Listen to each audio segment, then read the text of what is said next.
नाशकात एक धक्कादायक घटना पुढे आली आहे। 2 महिलांनी इव्हेंट मॅनेजमेंटमध्ये नोकरी देण्याच्या बहाण्यातून विवाहितेची 2 लाख रुपयांमध्ये विक्री केल्याचा धक्कादायक प्रकार उघडकीस आला आहे। जातेगावातील एका तरुणासोबत विवाहितेचं बळजबरीनं लग्नही लावण्यात आलं। सातपूर पोलिसांनी पीडितेची सुखरूप सुटका केली आहे। विशेष बाब म्हणजे यात 2 महिलांचाही समावेश आहे। या प्रकरणी 2 महिलांना ताब्यात घेतलंय। हे 6 संशयित आरोपी फरार असून पोलीस यांचा शोध घेत आहेत।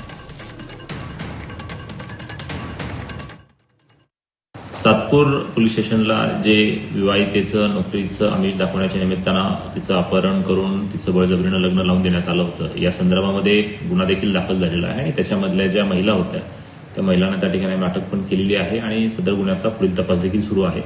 बाकी या व्यतिरिक्त इतर पोलीस स्टेशन्सला ज्या अपहरणाच्या किंवा मिसिंगच्या ज्या काही कंप्लेंट्स आलेल्या आहेत त्याच्यामध्ये आम्ही सर्वच पोलीस स्टेशनमध्ये त्याच्यामध्ये अंबड असेल, उपनगर असेल किंवा इंदिरानगर असेल या सर्वच प्रकरणांमध्ये आम्ही गांभीर्याने तपास करत आहोत। मात्र अद्याप झालेल्या तपासामध्ये अशा पद्धतीनं कुठलं ऑर्गनाइज स्वरूपातलं रॅकेट त्याच्या पाठीमागे आहे असं तरी काही निष्पन्न झालेलं नाहीये। मात्र तरी परंतु त्याचा आम्ही शोध घेण्याचा प्रयत्न करत आहोत।